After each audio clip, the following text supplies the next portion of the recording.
Good morning student. देखो बेटा, भू-आकृतिक प्रक्रियाएं।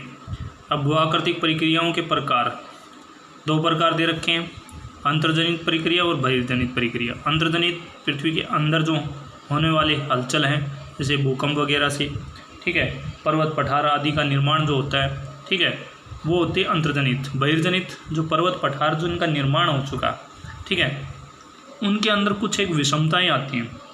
उन कमियों को दूर करने के लिए बाहर से जो लगा हुआ फोर्स होता है, ठीक है, वो क्या कहलाता है? बहिर्जनित प्रक्रिया। अब इसमें सबसे पहले हम बात करेंगे अंतर्जनित। तो अंतर्जनित प्रक्रियाएं अंतर्जित बलों द्वारा उत्पन्न होती हैं और ये भूतल पर विषमताओं का सूत्रपात करती हैं।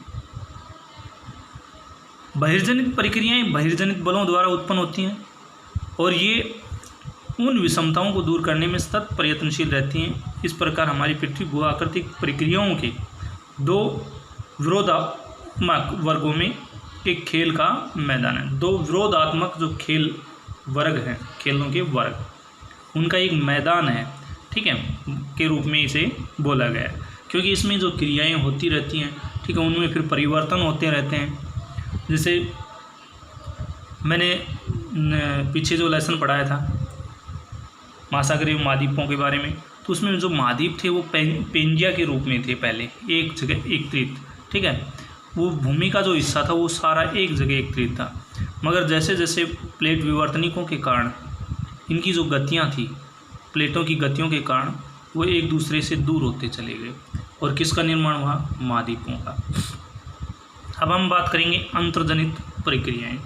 सबसे पहले अंतर्जनित प्रक्रियाएं, तो वैसे मैंने इनके बारे में परिपूर्ण रूप से बता दिया था बेटा फर्स्ट दिन जो वीडियो बनाया था, फर्स्ट जब चैप्टर का, तो उसमें ये बेसिक बातें जो है बहुत ही, जितनी भी थी बेसिक बातें वो बड़ी आसान लैंग्वेज के अंदर आपको समझाया था बना करके। तो देखो, अंतर्जनित प्रक्रियाएं पृथ्वी के अंदर से निकलने वाली ऊर्जा से उत्पन्न होती हैं। पृथ्वी के अंदर की ऊर्जा मुख्यतः रेडियोधर्मी क्रियाओं, घूर्णन संबंधी एवं ज्वारीय घर्षण और पृथ्वी की आदुष्मा के द्वारा उत्पन्न होती हैं। इन प्रक्रियाओं के कारण पृथ्वी के कुछ भूखंड ऊपर उड़ जाते हैं, वह कुछ जो है अन्य कुछ नीचे धंस जाते हैं।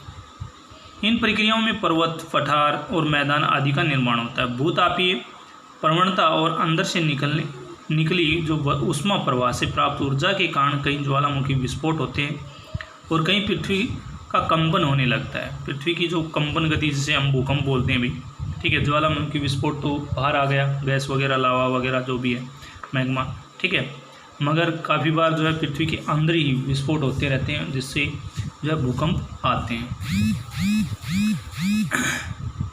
कहीं पृथ्वी का कंपन होने लगता है। यही आंतरिक ऊर्जा कहीं पटल विरूपण का कारण बनती है। भूप्रपट्टी की इन गतियों को भूसंचरण या विवर्तनिक संचरण कहा जाता है। इन शक्तियों के बिना धरातलीय ऊंचाइयों में भिन्नता नहीं आ पाती। अंतर्जनित बलों का काम पृथ्वी पर हर जगह एक जैसा नहीं होता, क्योंकि भूतापीय प्रवणता, अंदर के उष्मा प्रवाह, भूप्रपट्टी की मोटाई एवं दृढ़ता में पाया जाता है। अंतर्जनित जो प्रक्रियाएं हैं अनेक प्रकार के बलों को प्रभावित होती हैं, अनेक जो प्रकार के जो बल होते हैं उनसे प्रभावित होती है। बेटा देखो, ये डायग्राम बनाया गया है अंतर्जनित प्रक्रियाएं, ठीक है। इस अंतर्जनित जो प्रक्रिया है, इसके अंदर जो मेन बात, इसको दो वर्गों में बांटा गया है भाई। अंतर्जनित जो प्रक्रिया होती है दो प्रकार की होती है। पहली होती है पटल विरूपणीय बल और दूसरी होती है आकस्मिक बल। पटल विरूपणीय बल, पटल विरूपणीय बल क्या होता है? पहली बात तो ये है, इसमें पटल विरूपण में ये जो बल होता है, इसके कारण जो पृथ्वी की संरचना होती है भाई, पृथ्वी की जो संरचना होती है मेन है, जैसे पर्वतों का निर्माण, पठारों का निर्माण, ठीक है, मैदानों का निर्माण, और ये बनते रहते हैं और समाप्त होते रहते हैं, आपस में बनते भी हैं और बिगड़ते भी हैं। इनके अंदर मोड़ वगैरह, वलन जिसे बोलते हैं, ठीक है, मोड़ वगैरह उत्पन्न होते रहते हैं, ठीक है, तो वो पटल विरूपण बल कहते हैं। मगर ये जो गतियाँ होती हैं बहुत ही धीमी होती हैं, क्योंकि हम अपने जीवन काल में इन चीज़ों को नहीं देख पाते हैं, क्योंकि इनकी जो गतियाँ धीमी होने के कारण क्या होता है बेटा, कि जैसे पृथ्वी एक पेंजिया के रूप में मैंने बताया, और वो पेंजिया धीरे धीरे धीरे धीरे क्या हो गया, महाद्वीपों के अंदर विस्तृत हो गया। तो इसकी जो गतियाँ हैं, पृथ्वी की आंतरिक जो प्लेटें हैं उनकी जो गतियाँ हैं वो 3 प्रकार की हैं, वो मैंने बताया था, अपसारी, अभिसारी और रूपांतरित। उसी प्रकार उन गतियों के कारण जो है पृथ्वी का जो निर्माण होता है, जैसे तेथिस सागर था, पहले क्या था, एक तेथिस सागर, ठीक है। इस तेथिस सागर की जगह अब क्या है, हिमालय पर्वत है। अब आपने थोड़ी देखा था कि भाई हिमालय पर्वत कब बना, ठीक है, आपने अपने जीवन काल में नहीं देखा। आप देखते हो हिमालय पर्वत बर्फ़ से ढका हुआ एक पर्वत श्रृंखला है, सबसे ऊंची चोटी है इसकी माउंट एवरेस्ट, ठीक है, विश्व में। इसकी ऊंचाई जो है 8800, वैसे तो 48 बोली जाती है, ठीक है, मगर ये घटती बढ़ती रहती है, कभी 3-4 मीटर ऊपर हो जाती है, कभी 3-4 मीटर नीचे हो जाती है, तो ये मीटर के अंदर होती है, ठीक है। तो हिमालय जो पर्वत है वो पहले तेथिस सागर था, वहाँ जल था परिपूर्ण रूप से, मगर जैसे ही यूरोप और एशिया महाद्वीप आपस में टकराए, ठीक है, उस टकराने के कारण जो है क्या हो गया, हिमालय पर्वत का निर्माण, क्योंकि वो उसके कारण जो टकराने से उनके अंदर जो तेथिस सागर था वो समाप्त हो गया, और पृथ्वी की जो प्लेटों के कारण जो भाग था वो ऊपर उठ गया, ठीक है। तो ये कहलाता है पटल विरूपणीय बल, हो गया। दूसरा है आकस्मिक बल। आकस्मिक बल क्या होता है भाई, तो ये पृथ्वी जो होती है उसके अंदर पैदा होता है, ठीक है, और उसके कारण जो है अचानक भूतल जो होता है उसमें परिवर्तन ला देता है, एकदम से अचानक आकस्मिक उत्पन्न हुआ, आकस्मिक मतलब अचानक, ठीक है, अचानक उत्पन्न होता है और उसमें अचानक से ही क्या ला देता है, परिवर्तन ला देता है। इन परिवर्तनों के कारण भी वही पर्वत है, पठार है, मैदान है, दरार वगैरह आ जाती हैं। जैसे मैं एक उदाहरण देता हूँ बेटा, छोटा सा, ये हमारे पड़ोस में जो खेड़ी गांव है उसका जो सोमा है, सोमा मतलब बड़ी है, ठीक है, मंदिर है सोमे के अंदर, तो वहाँ जो है इसी प्रकार एक दरार उत्पन्न हुई थी भूमि के अंदर, तो वो पृथ्वी की आकस्मिक बल के कारण, ठीक है, अचानक उत्पन्न हो गई, तो वो होते हैं आकस्मिक बल। अब आप आगे देखो, पटल विरूपण जो बल होता है उसको फिर 2 भागों में बांट दिया, इसके कोई भाग नहीं है, इसको 2 भागों में फिर बांट दिया। पहला है महाद्वीपीय निर्माणकारी बल और पर्वत निर्माणकारी बल। महाद्वीप जो है, जैसे भी 7 महाद्वीप हैं। सबसे पहले बात करें एशिया, अफ्रीका, उत्तरी अमेरिका, दक्षिणी अमेरिका, यूरोप, ऑस्ट्रेलिया और अंटार्कटिका, ठीक है, ये महाद्वीप हैं। वैसे अंटार्कटिका जो महाद्वीप है वो यूरोप और ऑस्ट्रेलिया से बड़ा है, ये ध्यान रखना, ठीक है, मगर उस पर जीवन नहीं पाया जाता क्योंकि वो बर्फ़ से ढका हुआ परिपूर्ण रूप से, इसलिए उसका नाम हम सबसे लास्ट में लेते हैं। तो महाद्वीपीय निर्माणकारी बल, महाद्वीपों का निर्माण जो है, क्योंकि इसमें क्या होता है कि पृथ्वी के अंदर जो है कुछ एक भाग जो जलमग्न होते हैं वो ऊपर उठाते हैं, ठीक है, और कुछ एक भाग जो ऊपर उठे होते हैं वो नीचे भी चले जाते हैं, जिनके कारण सागरों का निर्माण होता है। अब यहाँ बात आई पर्वत निर्माणकारी। ये पर्वत निर्माणकारी जो प्रक्रिया है वो होती है ज्वालामुखी विस्फोट के कारण। लावा जो होता है, लावा मैग्मा जो पृथ्वी के अंदर पिघला हुआ रूप है वो ऊपर आता है, ठीक है, और ऊपर आने के बाद विस्फोट होता है, पृथ्वी के अंदर कंपन होता है। कंपन होने के बाद क्या होता है कि धीरे धीरे मैग्मा जो है वो बाहर आकर के जमने लग जाता है, ठीक है। लावा का जो रूप होता है वो मैग्मा जो होता है वो लावा के रूप में बाहर आता है और बाहर आकर के जमाव होने लगता है, धीरे धीरे वो पर्वत का निर्माण हो जाता है। तो इसमें ये 2 रूपों में बांटा, संपीड़न और तनाव। अब यहाँ बात आई कि बेटा संपीड़न, देखो संपीड़न क्या होता है। संपीड़न मतलब किसी भी चट्टानों पर दबाव डालने की जो प्रक्रिया है, ठीक है, जैसे कोई अंतर्जात क्षैतिज जो बल होता है, मतलब क्षैतिज जो बल होता है वो आमने सामने या किसी एक दूसरे के ऊपर, ठीक है, चट्टानों पर दबाव डालते हैं, ठीक है, जिसे हम संपीड़न बल कह सकते हैं। इन संपीड़न बलों के कारण क्या होता है कि जो उसमें मेन है कि उनकी पर्वतों के निर्माण में जो है मोड़ उत्पन्न हो जाते हैं, ठीक है, ऐसे लहरें बन जाती हैं, मोड़ वगैरह या ऊंचाई नीचाई जो भी है वो उत्पन्न हो जाती है। उसके बाद है तनाव। तनाव मतलब खिंचाव, आपस में खैंचातान, मतलब तनाव स्ट्रोक में अगर हम एक दूसरे व्यक्ति की बात करें तो उसमें भी तनाव उत्पन्न होता है, ठीक है। तनाव का मतलब होता है खिंचाव, और खिंचाव होने के कारण जो उनके रूप में परिवर्तन आ जाता है। अब आती है वलन। वलन भाई जैसे मोड़, संपीड़न के कारण क्या हुआ, मोड़ उत्पन्न हुआ, ठीक है। और तनाव के कारण क्या उत्पन्न हुआ, भ्रंश, भ्रंश में कटाव। ठीक है, ये इस प्रकार प्रक्रिया। अब बात करेंगे हम आगे पटल विरूपण। ठीक है, पटल विरूपण क्या होता है? तो वे सभी प्रक्रियाएं जो भूपरपट्टी को संचालित,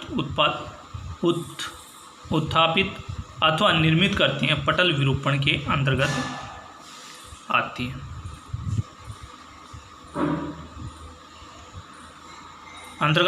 भूपरपट्टी के नीचे अनेक कारणों से धीमी किंतु निरंतर हलचलें होती रहती हैं, जिनका परिणाम हजारों लाखों वर्षों के बाद सामने आता है। अपने छोटे से जीवन काल में हम इनके द्वारा निर्मित वो आकारों को बनता या बिगड़ता नहीं देख पाते, इसलिए इन मंद गतियों को दीर्घकालीन संचरण भी कहा जाता है। इन्हीं हलचलों के कारण भूपटल में विक्षोभ, भ्रंश, मुड़ाव, झुकाव तथा टूटन जैसी धरातली विषमताएं पैदा होती हैं। इसी कारण इन्हें पटल विरूपणीय संचरण या बल भी कहा जाता है। ठीक है, उसके बाद है पटल विरूपणीय बल दो प्रकार के होते हैं बेटा। एक होता है मादीपी निर्माणकारी बल, यहाँ जैसे बात आई थी मादीपी निर्माणकारी और पर्वत निर्माणकारी बल। तो मादीपी जो निर्माणकारी बल है इसमें ऊर्ध्वमुखी बल और अधोमुखी बल, हाँ ये मैंने बताया नहीं भाई, ऊर्ध्वमुखी बल और अधोमुखी बल ये क्या होते हैं भाई? ये जैसे भूभाग जो ऊपर उठता है, ठीक है, तो उसके कारण जो निर्माण होता है वो कहलाता है ऊर्ध्वमुखी बल। और जो अधोमुखी जो बल होता है इसके कारण जो है कोई भी भाग नीचे की ओर धंस जाता है वो कहलाता है अधोमुखी। ठीक है, अपवर्ड मीन्स ऊपर की ओर, डाउनवर्ड नीचे की ओर। ठीक है, मेन ये बात रख लेना कि ऊर्ध्वाधर का मतलब ऊपर उठना, अधोमुखी का मतलब नीचे धंसना। कोई भी भाग ऊपर उठ गया तो अधोमुखी बल के कारण, ऊर्ध्वमुखी के कारण, और अधोमुखी कारण जो भी भाग जैसे भूमि का कोई भी हिस्सा है वो नीचे धंसना। ठीक है, तो मादीपी निर्माणकारी बल क्षितिज के लंबवत चलने वाले इन अंतर्जात हलचलों के कारण भूपटल के कुछ भाग ऊपर उठ जाते हैं, वह अन्य कुछ नीचे धंस जाते हैं। ऊर्ध्वाधर हलचलों से पृथ्वी पर महाद्वीपों, पठारों तथा मैदानों की संरचना होती है, इसलिए इन हलचलों को मादीपी निर्माणकारी बल कहा जाता है। अब है ऊर्ध्वमुखी बल। तो कारण इन बलों के कारण महाद्वीपों के विशाल भूभाग ऊपर की ओर उठते हैं। उत्थान का यह कार्य दो प्रकार से संपन्न होता है। पहला होता है महाद्वीप का कोई भी भाग अपने निकटवर्ती भूभाग से ऊपर उठ जाता है, उसे उत्थान कहते हैं। ठीक है, दूसरा महाद्वीप तटीय भाग को पहले जलमग्न था, जल तल से ऊपर उठ जाता है, इसे उन्मजनन या निर्गमन कहते हैं। अधोमुखी बल, इन बलों के प्रभाव से महाद्वीपीय भाग दो प्रकार से नीचे धंसते हैं। स्थल का कोई भी भाग अपने निकटवर्ती भूभाग से नीचे धंस जाता है, उसे अवतलन कहते हैं। जब कोई निकट तटीय भाग नीचे धंसकर जलमग्न हो जाता है तो इस प्रक्रिया को निमज्जन कहते हैं। ठीक है, पर्वत निर्माणकारी बल। अब ये बल भूपरपट्टी के नीचे पृथ्वी की क्षैतिज हलचलों से उत्पन्न होते हैं। क्षैतिज संवर्धन के परिणामस्वरूप चट्टानों में संपीड़न तथा तनाव पैदा हो जाते हैं। संपीड़न से चट्टानों में वलन और तनाव में भ्रंश की रचना होती है। वलन और भ्रंश पर्वतों को जन्म देते हैं, इसलिए इन क्षैतिज हलचलों को पर्वत निर्माणकारी हलचलें कहा जाता है। सबसे पहली बात है कि वलन अंतर्जात क्षैतिज बल आमने सामने से या किसी एक ओर से चट्टानों पर दबाव डालते हैं, जिसे संपीड़न कहते हैं। संपीड़न के कारण तलछटी चट्टानों के कुछ भागों में मोड़ आ जाते हैं, जिससे धरातल दायरों के समान ऊपर नीचे हो जाते हैं। इस प्रक्रिया को वलन कहते हैं। वलित चट्टानों के ऊपर उठे हुए भागों को अपंती तथा नीचे धसे हुए भाग को अभिनति कहा जाता है। ये मोड़ होते हैं भाई, अपंती और अभिनति। ये ऊपर उठा हुआ भाग अपंती, नीचे धसा हुआ भाग अभिनति। ठीक है, ये वलन मतलब मोड़ जो है वो वलन कहलाते हैं। भ्रंश चट्टानों का सामान्य रूप से टूटना। भ्रंश का मतलब ही होता है टूटना भी, ठीक है, बिखरना। जिसे भूसंचरण नहीं होता, विभंजन कहलाता है। तनाव तथा संकुचन की तीव्रता के कारण चट्टानें टूटकर विभंजन तल के सहारे ऊपर नीचे विस्थापित हो जाती हैं, इसे भ्रंश कहते हैं। भ्रंश में भूसंचरण अनिवार्य है। आर्थर होम्स के अनुसार विभंजन जल के सहारे अपेक्षित रूप से विरुद्ध चट्टानों का ऊपर नीचे विस्थापित हो जाना भ्रंश कहलाता है। जब दो भाग भूखंड दरार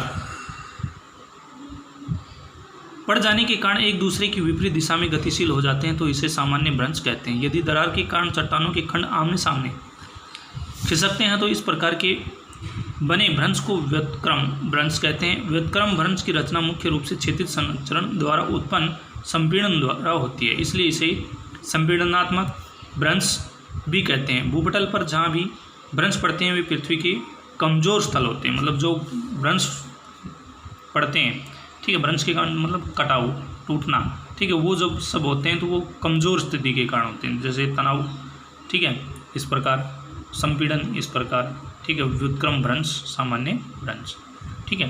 तो ये आज के लिए इतना ही बेटा। इसमें क्वेश्चन बनते हैं 2।